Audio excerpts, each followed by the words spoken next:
Rohit, IPDN. All crew standby. Audio standby. Wahid, Istek, Salus. Action. Assalamualaikum warahmatullahi wabarakatuh. Waalaikumsalam warahmatullahi wabarakatuh. Kembali lagi bersama kami di Rohis IPDN Studio pada sesi podcast kali ini. Rohis IPDN, sahabat dekat berislam Anda. Bersama saya, host terfenomenal Madya Praja Muhtaram Malaysia dan rekan saya, Madya Praja Muhammad Alusen sebagai host dengan karisma yang sangat-sangat menawan. sungguh luar biasa. Jadi gimana Pak? Pada sore hari ini kita kedatangan siapa nih Pak? Kedatangan tamu yang sangat spesial, Sen. Tamu yang terfenomenal, terkenal di kalangan Praja, Sen. Subhanallah, di mana-mana ada dong kalau kayak Di gitu. mana-mana ada, di KCN ada, di Perpus ada. Di Benteng ada nggak? Sudah tahu tanya masyarakat. Kita tanya-tanya aja nanti Pak. Ya langsung saja, Sen.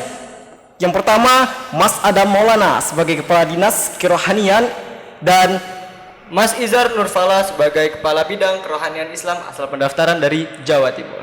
baik, Sen, langsung saja kita tanya, Sen. Langsung gas terus. Ya, Mas, sebagai Kepala Dinas Kerohanian sendiri, Mas, apa sih sebenarnya Dinas Kerohanian itu, Mas?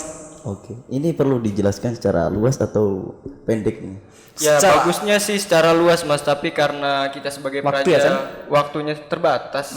Alangkah baiknya secara singkat sesingkat-singkatnya Mas. Singkat, padat, dan jelas. Setuju sama lu Pak. Oke. Simpedas. Jadi dinas kerohanian ini adalah dinas yang dimana di dalam Manggala Korps Praja. Jadi yang mengatur khusus kerohanian saja. Jadi ngurus agama secara administrasi, baik itu kerohanian Islam, Katolik, Protestan, dan Hindu. Mungkin itu secara singkatnya. Berarti untuk dinas kerohanian sendiri mengatur ke 4 agama yang berbeda Thomas. Dan mohon izin juga untuk mengaturnya itu apakah mengatur secara teknis secara langsung atau seperti apa tuh Mas mengaturnya Mas? Ya mungkin kita mengaturnya secara kegiatan kerohanian. Misalkan kalau hari Kamis itu kita melaksanakan kerohanian seluruh praja. Dan itu kami sebagai dinas kerohanian itu mengatur ya daripada administrasinya, itu mulai dari absensi, kemudian waktunya itu kami yang mengatur. Adapun teknis daripada kelancaran di dalamnya beribadah atau ibadat, kegiatan ibadahnya itu masuk ke dalam ranah kepala bidang masing-masing di bawah kepala dinas kerohanian. Berarti ada cabang-cabangnya juga, Sen. Iya ada cabangnya juga supaya nggak bentrok lah gitu Pak. Baik, Sen, langsung saja ke sebelahnya, Sen. Kita dengan Mas Izar Nurfalah dari asal pendaftaran Jawa Tengah, Sen.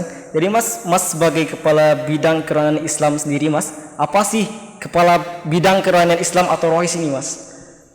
Yang pertama bahwasanya Rohis ini merupakan salah satu unit kegiatan praja.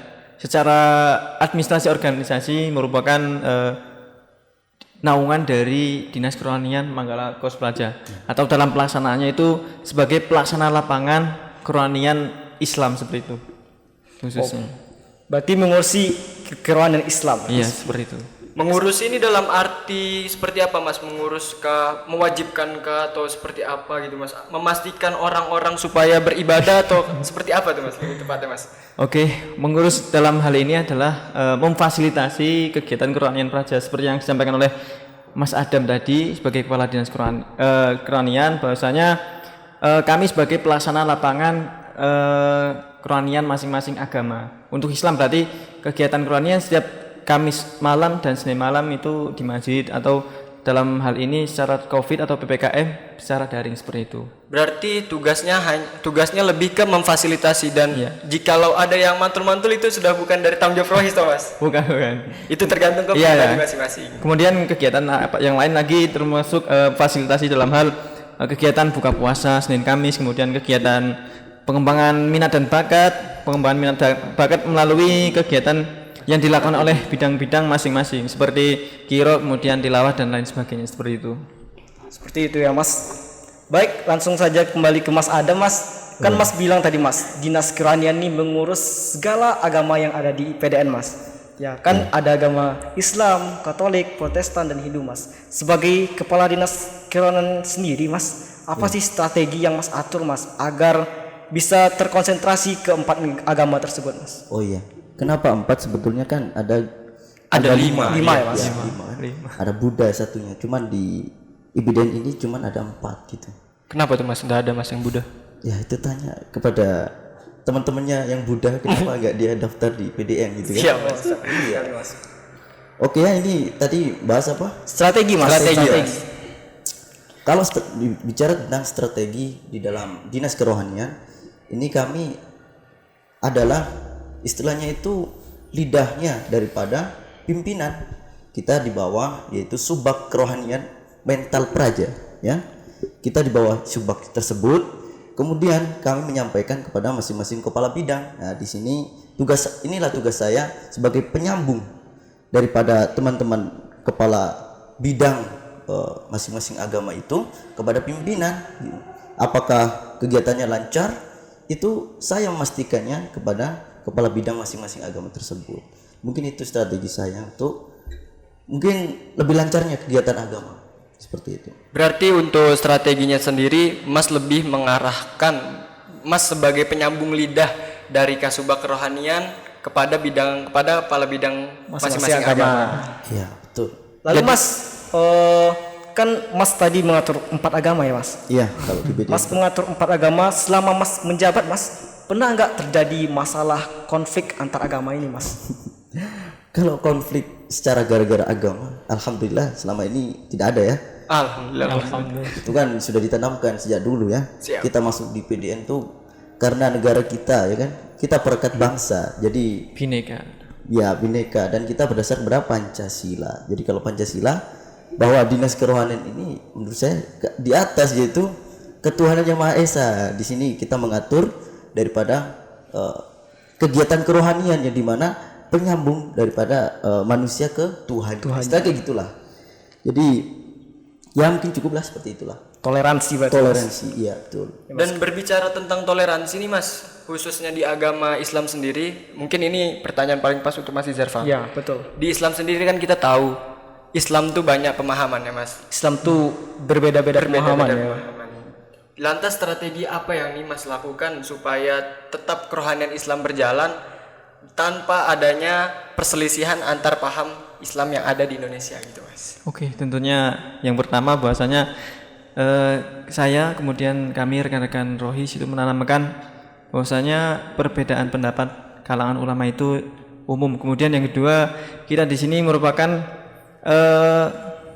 Nusantara, artinya semua budaya yang dibawa dari daerah itu memiliki karakter masing-masing, sehingga perbedaan itu tentu. Kemudian untuk terkait perbedaan atau perbedaan pendapat itu hendaknya dijadikan sebagai konsumsi pribadi seperti itu. Jadi prinsipnya perbedaan itu wajar, kemudian konsumsi pribadi. Selama perbedaan pendapat itu wajar dan masih dapat kita nalar secara dasar hukum fikih dan dasar hukum sumber Al-Quran dan hadis dan al-ijma dan al-qiyas seperti itu. Iya mas, betul mas. Karena kita ini terdiri dari beribu-ribu suku, tentu beribu-ribu pemahaman juga ya Sen. Iya, Pak. Ya, dari Sabang sampai Merauke kita banyak pemahaman Sen, yang kembalinya kepada Al-Quran dan hadis. Iya betul. Baik, betul sekali mas.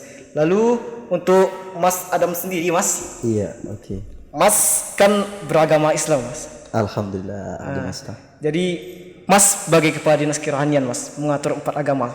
Bagaimana sih cara Mas misalnya mengurus agama Hindu, Buddha, atau Katolik atau Protestan mas? Iya. Kalau bicara tentang mengatur, saya selalu berdasar dalam Al-Quran ya, yaitu salah satu ayatnya lakum dinukum waliyadin. Jadi agamaku, agamamu, agamamu gitu. Dan itu prinsip saya selama menjabat sebagai kepala dinas kerohanian. Jadi di sini kita bekerja secara administrasi saja. Adapun yang lainnya itu kita kembalikan kepada ibadah masing-masing. Adapun ketika kita mengurusi itu secara toleransi ya. Secara toleransi itu bagaimana? Secara toleransi itu, jadi ini bukan hanya untuk kita ya, mungkin pemirsa juga ya. Mas. Ya, jadi mungkin toleransi di sini kita harus tanamkan. Ya. Toleransi itu merupakan sesuatu yang itu hal yang menghormati. Jadi bagaimana cara menghormati? Yaitu dengan cara tidak merusuhi ya, tidak merusuhi daripada kegiatan agama yang ada di dalam Indonesia ini. Kita kan Indonesia mini, ya enggak? Iya mas, Indonesia Mini. Ya itu. Adapun kita di sini secara penghormatan kita menghargai secara kemanusiaan, dan kita secara ketuhanan yang Maha Esa, kita secara Pancasila, dan juga kita tidak masuk ke dalam agama tersebut. Dalam artian ya sudah, silakan beribadah sesuai dengan keyakinan masing-masing gitu. Berarti lebih ke Mas mengurus secara administrasi, karena Mas sendiri Iya. pun sebagai beragama Muslim, dan Mas pun tidak mengetahui apa yang boleh dan apa yang tidak boleh dilakukan di agama yang lain gitu. Kembali tadi saya, lakum dinukum Waliyadin. untukmu agamamu. Untukku agamaku. Siap. Untuk Mas Izar sendiri, kalau kita bicara tentang toleransi, seperti yang tadi Mas bilang, untuk konsumsi pribadi, mungkin masih banyak di antara praja-praja sekalian yang belum paham apa itu konsumsi pribadi, Mas. Ya, untuk terkait konsumsi pribadi, bahwasanya kita kan dari Nusantara, artinya kita kemudian juga belajar kepada guru yang berbeda, kemudian belajar kepada kiai, ulama, kepada ibu bapak yang mengajarkan alif ba ta sa, kemudian juga dari masing-masing asal daerah tersebut memiliki ciri budaya dan masing-masing, yang itu tentunya membawa perbedaan-perbedaan yang intinya tertuju pada ajaran yang dibawakan oleh Rasulullah Shallallahu Alaihi Wasallam. Sallallahu alaihi wasallam. Jadi setelah Mas menjabat sekarang nih, tentunya dari tahun-tahun sebelumnya pastinya kita sebagai pemangku jabatan lebih tepatnya mengharapkan adanya kemajuan-kemajuan. Dari Mas Adam sendiri sebagai Kepala Dinas Kerohanian, kemajuan apa aja tuh Mas yang menurut Mas sudah tercapai lah? Ya. Alhamdulillah, kalau di Dinas Kerohanian kita kan istilahnya itu bekerja secara administratif, ya. Iya betul mas. Administratif dalam ya bidang kerohanian agama, ya. Di sini hal yang bisa saya patut banggakan, dan itu adalah bukan hanya dari saya tapi dari teman-teman di Dinas Kerohanian itu juga, yaitu salah satunya adalah pelaksanaan kegiatan kerohanian secara online. Jadi alhamdulillah di dalam pandemi ini tidak menyurutkan semangat sebagai dinas kerohanian untuk mengurusi kegiatan keagamaan. Jadi tetap kita menstabilkan praja, ya, dari yang mungkin berfoya-foya ataupun dia lupa tentang agamanya. Kami tetap mengingatkan setiap minggunya, yaitu adanya kegiatan kerohanian seperti itu. Bagus sekali ya Sen. Tentunya sangat bagus. Walaupun pandemi tapi program berjalan, tapi dengan inovasi yang baru. Iya, dengan inovasi yang baru pun, dengan adanya pelegalan HP ya Mas, HP Android, Iya, tentunya itu membawa kemajuan juga, membawa kemudahan pada kita untuk hal-hal positif. Dan sekarang untuk Mas Izar. Jadi Mas, selama Mas menjabat sebagai Kepala Bidang Kerohanian Islam Mas, apa progres yang telah Mas capai Mas? Oke, selama saya menjabat bersama dengan tentunya rekan-rekan saya yang baik hati dan tidak sombong, kemudian pintar, inovatif, itu yang pertama kami mengevaluasi atau berdasar dari kepengurusan sebelumnya, kami dimulai dengan tertib administrasi, di mana tertib administrasi ini terbentuknya ADART Rohis PDN sebagai dasar pelaksanaan organisasi. Kemudian yang kedua, pengadaan fasilitas-fasilitas seperti sarana ibadah, kemudian sarana dakwah seperti sekarang ini kita podcast. Ini juga Seperti ini, termasuk boleh? sarana untuk berdakwah. Subhanallah sekali Mas.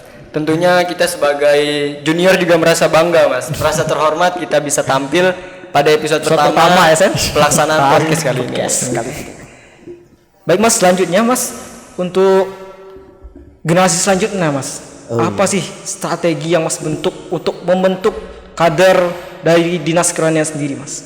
Ya, tentunya saya berdasar daripada senior-senior terdahulu, bahwa di dalam dinas kerohanian selalu ditanamkan apa itu toleransi. Sebelum kita memilih daripada kepala bidang kerohanian, kami sudah menanamkan salah satu adalah toleransi. Apa itu toleransi? Apa yang dimaksud toleransi itu bagaimana? Itu yang kami tanamkan.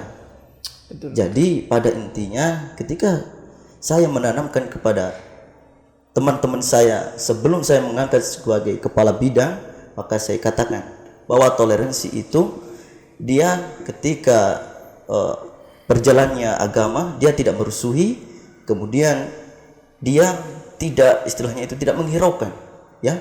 Misalnya saya muslim, terus ada agama yang lain, dia melaksanakan peribadatannya, saya tidak mengurusi di dalam peribadatannya gitu. Tapi mungkin secara administrasi kelembagaan, misalkan di situ dokumentasi, ya, dokumentasi mungkin sebatas itu, dokumentasi absensi yang dilaporkan kepada pimpinan. Mungkin seperti itu. Kemudian apa yang ditanamkan kepada adik-adik generasi selanjutnya masih sama, yaitu apa itu toleransi. Dan selalu kita kaitkan kepada ayat terakhir itu kemarin apa tadi? Lakum dinukum waliyadin. Istilah seperti itu. Kalau di dalam agama dalam bahasa Jawa, ya, bukan agama lagi nih, ya. Jadi dalam bahasa Jawa itu ada namanya tepo seliro, ya. Samudra. Jadi menurut saya apa itu samudra? Jadi samudra itu dia luas, ya. Samudra itu luas. Ketika dia dimasuki sesuatu apapun, samudra itu airnya tetap asin. Ya. Itu ada air yang mungkin air susu, air gula, air madu, tetap rasanya asin. Ya. Jadi intinya kita menerima apa adanya. Kita istilahnya itu di sini beragama itu kita harus mementingkan terlebih diri kita sendiri, kemudian keluarga kita, kemudian orang lain, seperti itu. Dan kalau kata Mas Izhar untuk konsumsi pribadi. Ya, betul. Gemuk nanti nah. Baik dan bagus sekali ya Sen. Berarti pengkaderisasi itu ditanamkan dari awal toleransi. Toleransi Lakum dinukum waliyadin. Baik, selanjutnya Mas Izhar, bagaimana sih Mas membentuk kader selanjutnya Mas sebagai penerus dari bidang kerohanian Islam Mas atau rohis ini Mas? Oke, dalam rangka regenerasi untuk generasi selanjutnya, bahwasanya kesuksesan suatu kepengurusan organisasi itu dilihat dari bagaimana suksesnya kita membentuk adik-adik selanjutnya, kepengurusan selanjutnya. Jadi kesuksesan suatu pengurus itu dilihat dari bagaimana kualitas kesuksesan dari penerusnya. Ketika kita sudah sukses atau berhasil, tapi ternyata adik-adik kita itu tidak bisa melanjutkan, itu sama saja Mas Bro. Betul tidak? Ya, betul. Misalkan kita sudah berjuang, kemudian memfasilitasi, merencanakan, kemudian sedemikian rupa bagusnya, ketika tidak ada yang melanjutkan itu sama saja bohong. Insya Allah Mas, kami siap melanjutkan ya Mas. Siap, kemudian yang kedua, bahwasanya kita menyampaikan kepada adik-adik regenerasi selanjutnya, salah satu futuhnya ilmu atau mendapatkan ilmu adalah berkhidmah kepada organisasi secara ikhlas, tidak mengharapkan suatu apapun. Kita bekerja di sini tanpa bayaran, tapi bukan pamrih, bro. Jangan sampai pamrih. Jangan salah, kita bayarannya dibayar oleh Allah Subhanahu wa taala. Masya Allah sekali Sen. Iya, kemudian yang ketiga sini untuk perekrutan anggotanya kita dilaksanakan secara administrasi seperti itu. Jadi tes atau segala macam sesuai dengan prosedur yang telah ditetapkan oleh organisasi seperti itu. Jadi gini Mas, bicara Mas ini sedikit menyinggung tentang perekrutan. Banyak dari rekan-rekan kami yang menyinggung, masuk rohis itu harus punya ilmu agama tinggi, harus dasar keislamannya kuat. Itu apa memang harus benar seperti itu Mas? Tidak benar adanya seperti itu. Bahwasanya di organisasi rohis itu orang-orang yang mau, kemudian orang yang mau berkhidmah, ikhlas mengabdi untuk memfasilitasi rekan-rekan yang muslim. Karena kita itu beribadah bukan hanya kita hablum minallah saja. Ingat, kita hablum minallah harus diseimbangkan dengan hablum minannas. Jadi walaupun kita tidak kurang ilmu, tapi insya Allah setelah kita berkhidmat, insya Allah Allah akan memberikan ilmu-ilmu yang lebih seperti itu. Jadi intinya Mas, rohis itu bukan untuk orang-orang yang baik, tapi untuk orang-orang yang ingin menjadi baik. Seperti itu, Mas. Sesuai dengan misi kita apa tadi? Sahabat dekat berislam Anda. Iya. Itu. Baik Mas, menurut waktu Mas, jadi Mas bisa nggak Mas closing statement Mas? Apa sih motivasi buat teman-teman praja yang lainnya Mas sebelum Mas lulus dari PDN Mas? Ini untuk angkatan saya atau adik-adik saya ini? Yang khususnya untuk adik-adik Mas. Adik-adik generasi selanjutnya begitu. Oke, siap. Untuk adik-adik selanjutnya, ya, kita boleh berekspresi segila mungkin, ya. kita boleh berekspresi segala, tapi tidak lupa dengan kewajiban kita bahwa kita di sini itu dipilih ya, kita di sini dilahirkan di bumi ini untuk beribadah kepada Allah Subhanahu wa taala. Itulah. Jadi seekspresif mungkin kegiatan-kegiatan kita, sepadat mungkin, jangan lupa untuk berdoa memohon ampunan kepada Allah Subhanahu wa taala. Subhanallah sekali pesan-pesannya, Val. Sangat menginspiratif. Dan untuk Mas Izar mungkin bisa berikan closing statement untuk kami juga Mas sebagai junior Mas. Oke. Untuk closing statement yang saya kutip dari Muda Praja. Bahwasanya di mana kita bumi diinjak maka langit dijunjung. Bahwasanya dalam artian di mana kita menempati suatu daerah, maka kita harus menjunjung tinggi aturan-aturan yang ada.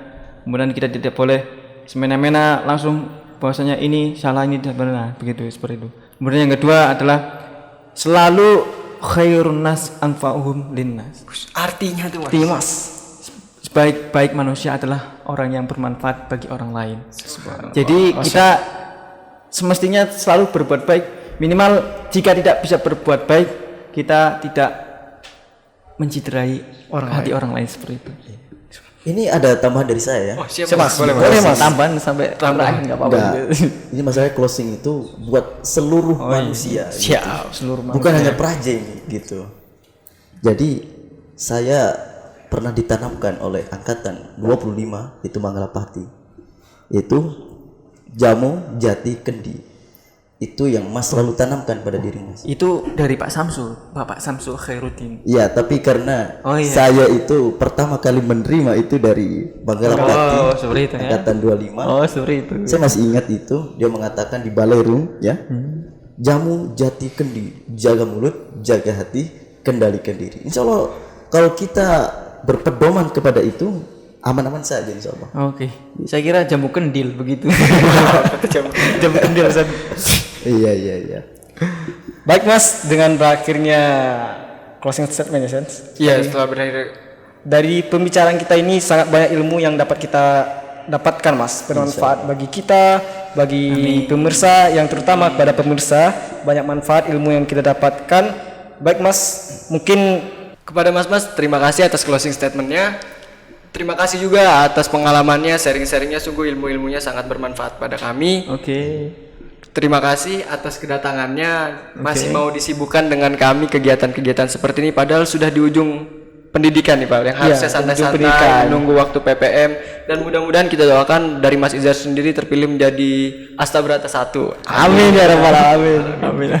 Ya, terima kasih kepada Mas atas waktunya, atas pengalamannya yang telah di-sharing kepada kami. Padahal sudah di ujung masa pendidikan nih Pak. Di ujung masa pendidikan Sen. Mas ini masih mau menempatkan diri untuk menghadiri undangan kita di podcast sore hari ini.